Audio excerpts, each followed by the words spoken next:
मंगलमूर्ति महाप्रभु श्री सहजानंद सुख रूपा भक्ति धर्म सुत श्री हरि समरु सदारूपा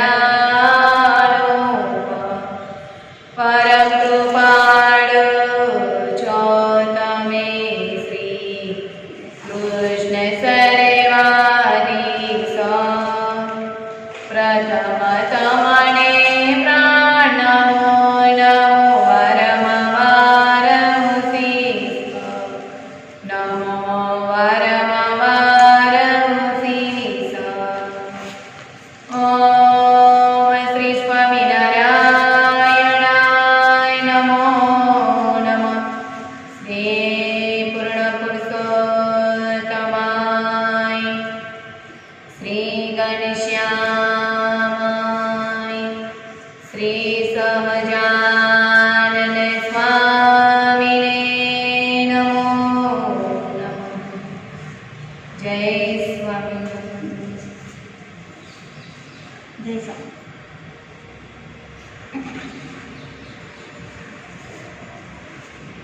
શ્રીજી મહારાજે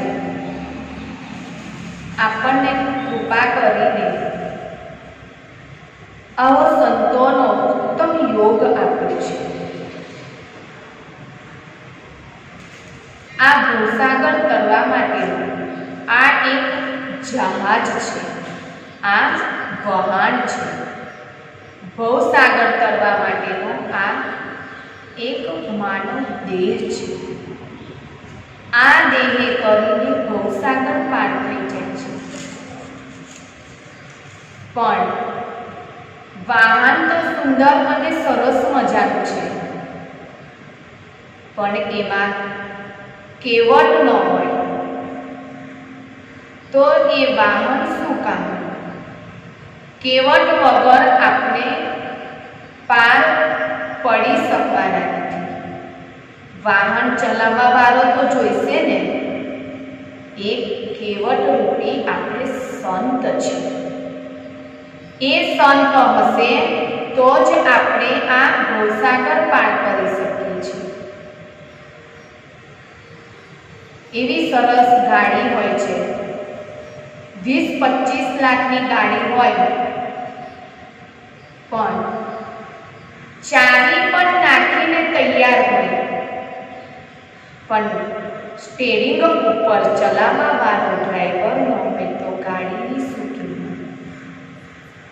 ડ્રાઈવર હોય તો જ આપણે અહીંયાથી વડતાલ પહોંચી શકીએ.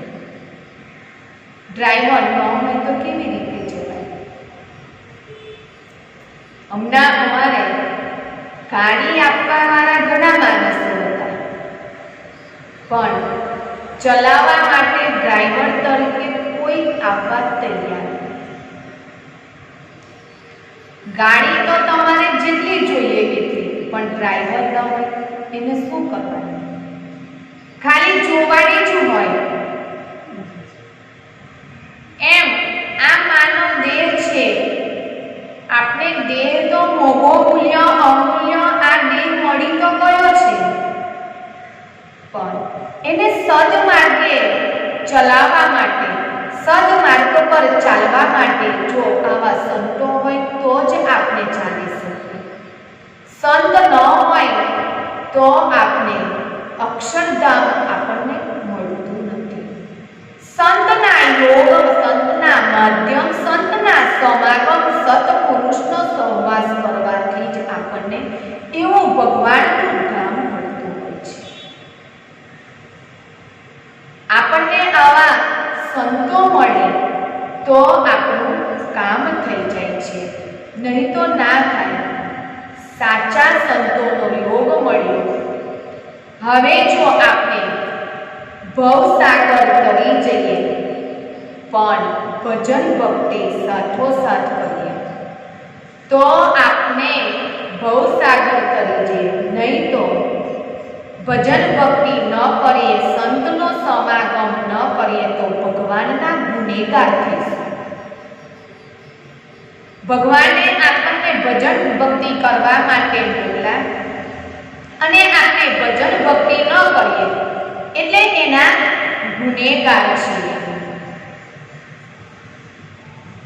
એક રાજાને પોતાનો કુંવર એના ખિસ્સામાં એને વસ્તુ મૂકી છે. કુંવરના ખિસ્સામાં વસ્તુ કિંમતી મૂકી છે, પરંતુ કુંવરને ખબર નથી કે મારા ખિસ્સામાં વસ્તુ છે. એટલે છોકરો રડે છે. એ છોકરો રડ્યા કરે, પણ જ્યારે ખિસ્સામાં હાથ નાખે ને ત્યારે ખબર પડી કે મારા ખિસ્સામાં વસ્તુ હતી. એમ આપણને આવા કિંમતીમાં કિંમતી આપણને સ્વામિનારાયણ ભગવાન મળ્યા છે. ભગવાન મળ્યા છે, પણ જ્યારે સંતનો સમાગમ કરીએ ને ત્યારે આપણને ખબર પડે કે આવા ભગવાન મળ્યા છે. એ સંત દ્વારા ખબર પડે કે ભગવાન આવા કિંમતી છે, એ આપણને મળ્યા છે. ત્યારે આ જીવને સાવધાની રાખવાની જરૂર છે. સાવધાન થવાની જરૂર છે. એને પોતામાં જે આળસ છે, પ્રમાદ છે, ગાફલાઈ છે, એને છોડી અને ઉદ્ધમ કરીને ભજન કરવાની જરૂર છે. આવો દેહ ફરી ફરીને મળતો નથી. મળે પણ જો સંતનો સમાગમ ન હોય, યોગ ન હોય, ગામે ગામ સંતો કે બહેનો નથી મળતા. એ ગામ જોજો સત્સંગથી કેટલું વંચિત હશે. સત્સંગમાં એ ગામ કેટલું પાછળ હશે. સત્સંગ તો સંતના સમાગમ વિના થતો જ નથી. એક વખત મુક્તાનંદ સ્વામી સુરત પોતાના મંડળના 16 સંતોને લઈને પધાર્યા છે. સંતોને લઈને એ આજે ફરી રહ્યા છે અને ભગવાનને ઓળખાવે છે. પ્રત્યેક વિસ્તારમાં મુક્તાનંદ સ્વામી સત્સંગ કરવા માટે જાય છે, સભાઓ કરે છે, મુમુક્ષ જીવાત્માને ભગવાનની ઓળખાણ કરાવે છે. ભગવાનનો મહિમા અને ભગવાનનું મહાત્મ્ય સમજાવે છે. એ જીવને મુક્તાનંદ સ્વામી ભગવાન સન્મુખ કરે છે. ભગવાનના ગુણ ગાય છે, ભગવાનના વખાણ કરે છે.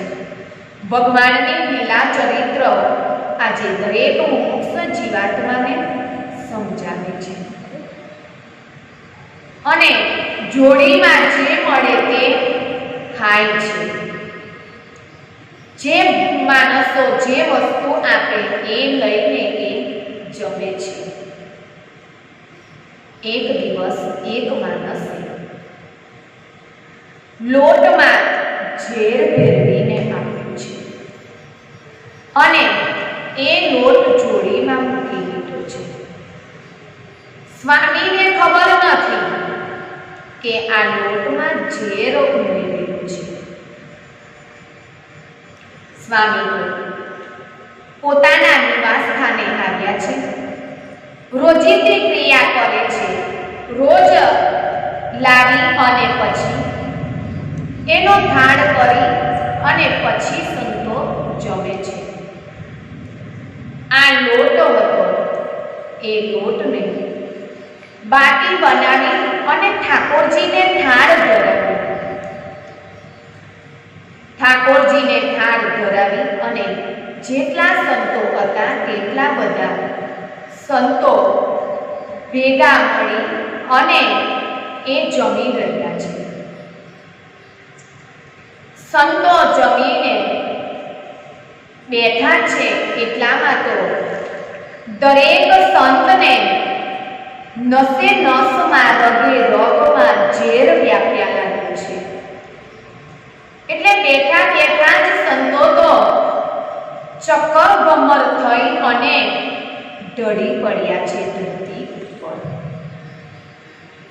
ઢળી પડ્યા, નાડીઓના ધબકારા પણ બંધ થઈ ગયા છે. પ્રભુ પણ એના દાસની રક્ષા કરવા માટે તૈયાર જ છે, તત્પર જ છે. એ તો એના દાસ છે, એ તો એના ગુણ ગાય છે. એની રક્ષા કરવા માટે મહારાજ કેમ ન આવે? મહારાજ એની રક્ષામાં તો તૈયાર જ છે. દાસના દુઃખ ટાળવા માટે ત્રિકમજી તૈયાર જ છે. તરત જ મહારાજ ત્યાં આવી પહોંચ્યા છે. સંતોના મસ્તક ઉપર પોતાનો ઘેટાળ હાથ ફેરવ્યો છે. પોતાનો હસ્તકમળ એના માથા ઉપર ફેરવ્યો છે અને જેવા હતા તેવા જ સંતો બેઠા થયા છે. ખબર ન પડે એમને તો એમ જ લાગે તમે તો સૂઈ ગયા હતા, તે ઊભા થયા છે.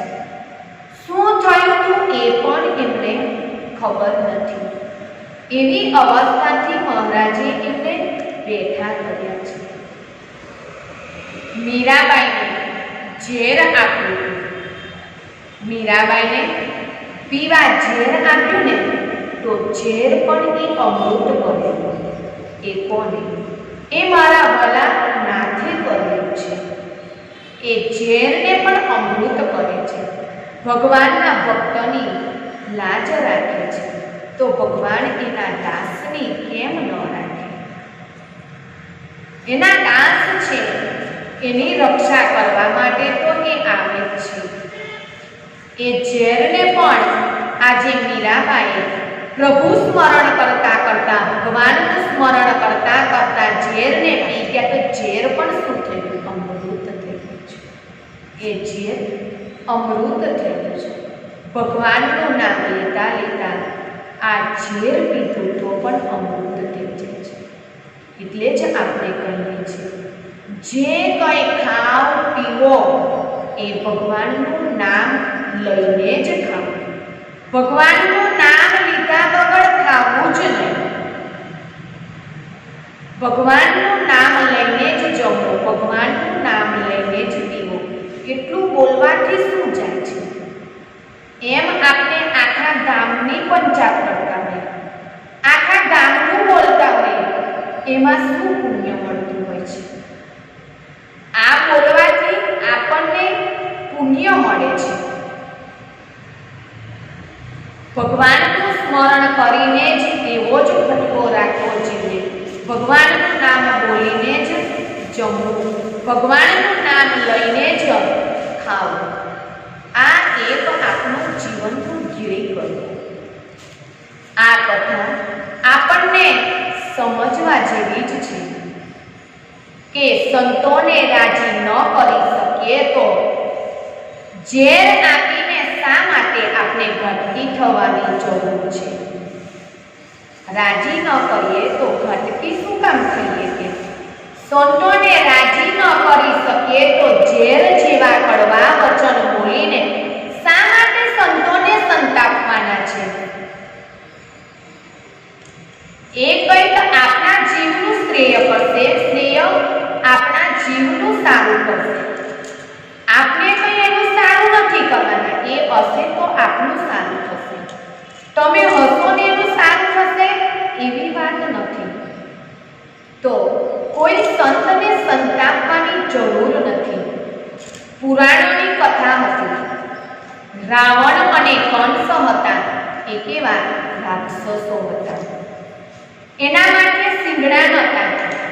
એ રાક્ષસ હતા પણ એના માટે સિંગડા નહોતા. તો એવા રાક્ષસ જેવા કામ શું કામ કરો છો? તમારા માટે પણ સિંગડા તો નથી, પણ અત્યારે જગતની અંદર તો અતિ ક્રૂર અને મનોવૃત્તિ ના રાક્ષસ જેવા આવા કામ શું કામ કરો છો?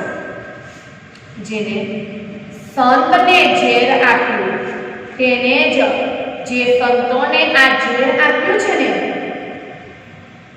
તે જ માણસને અન્નને ને દાંતને વેર થઈ ગયું. અન્ન દાંતને વેર એટલે ખબર છે, ખાવા માટે કંઈ જ મળતું નહોતું, ખાવા પીવા કંઈ જ ન મળે. સંતો તો જેવા હતા એવા પાછા થઈ ગયા, પણ તારી જિંદગી કેટલી ખરાબ ને બેકાર થઈ ગઈ છે. બેકાર એટલે કેવી?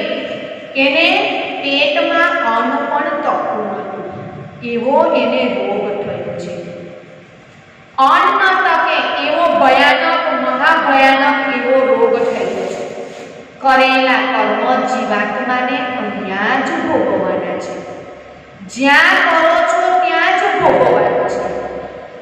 આ સ્થાન સિવાય બીજી કોઈ જગ્યાએ તમારે ભોગવવા નથી જવું. અહીંયા જ જ્યાં કરો છો ત્યાં જ. એ જીવ રીબાઈને મર્યો છે, રીબાઈને મરી ગયો છે આ સંતના અપરાધથી. આ સંતના જીવનું આ એને ભૂંડું કર્યું છે. સંતના અપરાધથી જીવનું જેવું ભૂંડું થાય છે તેવું કશાથી ભૂંડું નથી.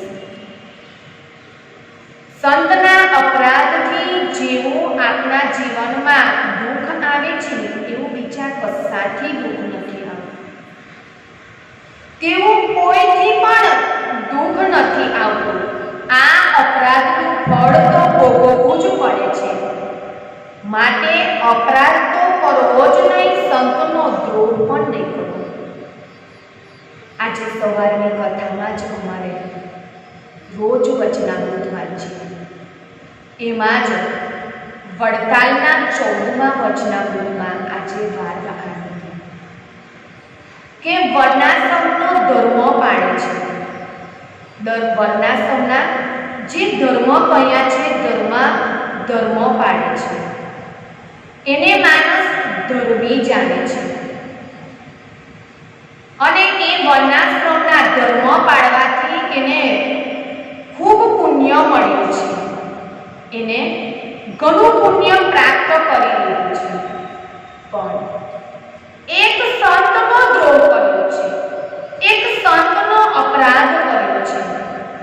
એ પાપે કરીને જે વર્ણાશ્રમના ધર્મનું પુણ્ય હતું ને બધું જ નાશ થઈ ગયું છે. બધું જ પુણ્ય એનું જતું રહ્યું છે. એટલે એ ધર્મી નથી, પણ અધર્મી છે. વર્ણાશ્રમનો ધર્મ નથી પાડતા એને અધર્મી માને છે. પણ એના હૈયામાં સંતનો ગુણ આવ્યો છે. એના હૃદયમાં એને સંતોનો ગુણ લીધો છે. વાહ, આ કેવા સરસ સંતો છે. સત્સંગની કેવી એક્ટિવિટી કરે છે, કેવું સુંદર ગાય છે, કેવી સરસ સુંદર મજાની કથા કરે છે, કેવા સરસ શણગાર કરે છે, કેવો ભગવાનનો મહાપ્રસાદ બનાવે છે. આવો ગુણ લીધો વર્ણાશ્રમના ધર્મ નથી પાડતો, તેનું પાપ લાગ્યું છે. વર્ણાશ્રમના ધર્મ નથી પાડતો, તેનું પાપ છે. પણ સંતનો ગુણ આવ્યો છે, સંતનો ગુણ હૈયામાં આવ્યો છે. વર્ણાશ્રમના ધર્મ નથી પાડ્યા, તેનું પાપ છે ને, પણ સંતનો ગુણ લેવાથી એ પાપ એ પુણ્ય થઈ જાય છે. પુણ્ય હતું પણ સંતનો દ્રોહ, સંતનો અવગુણ, સંતનો અપરાધ કરવાથી એ પાપ બની જાય છે. એટલે આપણે આવા સંતોનો અવગુણ લેવાની શું જરૂર છે? ભગવાનની આજ્ઞાને અમલમાં મૂકવાની જરૂર છે. ભગવાને જે આજ્ઞા કરી હોય તેને આપણે અમલમાં મૂકતા શીખવાની જરૂર છે. જો સુખ જોઈએ છે આપણને, સુખ બધી જ વ્યક્તિને જોઈએ છે. એવું નહીં આ વ્યક્તિને સુખ નથી જોઈતું. સુખ તો એક કુંતા માતાને જ નથી જોઈતું. કુંતા માતા સિવાયના બધાને જ સુખ તો જોઈએ છે. તે કેવી રીતે બનશે? સુખ મન ફાવે તેમ ફરવું, મન ફાવે તેમ ખાવું અને મન ફાવે તેમ બોલવું. જેવું ફાવે એમ બોલવું, ખાવું, પીવું, પછી સુખ ક્યાંથી જીવનમાં મળવાનું છે? અને પછી જીવની અવળાઈ એવી છે. વાંક કોનો કાઢે? ભગવાનનો. ભગવાનનો વાંક કાઢે કે જે મારું મન તમે કેમ ઠેકાને ન રાખ્યું કે? ભગવાનનો વાંક કાઢે. આવી જ રીતે ભગવાનને સામે ચડે છે, ભગવાનના સોમાવાળિયા થઈને બેસે છે. તેના ઉપર ભગવાન શું કરે છે? ભગવાન પછી રાજી થાય. કર્મ ખરાબ આપણે કરીએ અને એ ભોગવવું જ પડે છે અને ભગવાનનો દોષ કાઢીએ એ ચાલે? એ ચાલે જ નહીં. ભગવાનનો દોષ કઢાય જ નહીં. ભગવાનનો દોષ કાઢે ને જે ભગવાનનો વાંક કાઢે છે તે જીવનમાં વધારે ને વધારે દુઃખી થાય છે. એ સુખી થતો નથી. માટે ભગવાનનો દોષ તો દેવો જ નહીં. ભગવાનને દોષી ઠેરાવા જ નહીં. ભગવાને તો મોભો ભૂલ્યો. જે નતો મળવાનો એ માનવ દેહ આપણને મળ્યો છે. ભગવાનનો આભાર માનો. ભગવાનને થેન્ક યુ કહો કે મને આવો માનવ દેહ તમે આપ્યો. સવારમાં ઉઠીને તો ભગવાનનો આભાર વ્યક્ત કરવાનો છે. ભગવાનને હાથ જોડીને વારંવાર થેન્ક યુ કહેવાનું છે આપણે. કે આપણે સૂઈ ગયા હતા, ઉઠાડી કોણ શકે છે?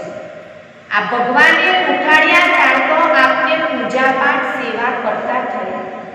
ઊંઘતા ને ઊંઘતા જ રાખ્યા હોત, ઊંઘતા ને ઊંઘતા જતા રહ્યા હોત તો શું થાય? કોઈ દિવસ ભગવાન કે સંતનો અપરાધ ન કરો. જીવનમાં ગમે તેવું મોટું કરોડો રૂપિયાનું પુણ્ય કર્યું હશે ને તો પણ એ પાપ થઈ જશે. શેને કારણે? સંતના કારણે. અને જે પાપ છે એ જ જો ખાલી સંતનો ગુણ લેશો ને તો એ પુણ્ય થઈ જશે. સુખી સંત થકી જ થશો, દુઃખી પણ સંત થકી જ થશો. આપને વિચારવાનું મારે શું કરવું છે હવે? શેષ કથાને આપણે આવતીકાલે શ્રવણ કરીશું. સહજાનંદ સ્વામી મહારાજની જય. શ્રી કૃષ્ણ વરદેવ રેવતી માત કી જય. શ્રી હરિ કૃષ્ણ મહારાજની જય. શ્રીપતિમ શ્રીધરમ સર્વદેવેશ્વરમ ભક્તિધર્માત્મજમ વાસુદેવમારે માધવામિકે સ્વામ કામદમ કારણમ શ્રી સ્વામિનારાયણમ નીલકંઠમ ભજે. શ્રી સહજા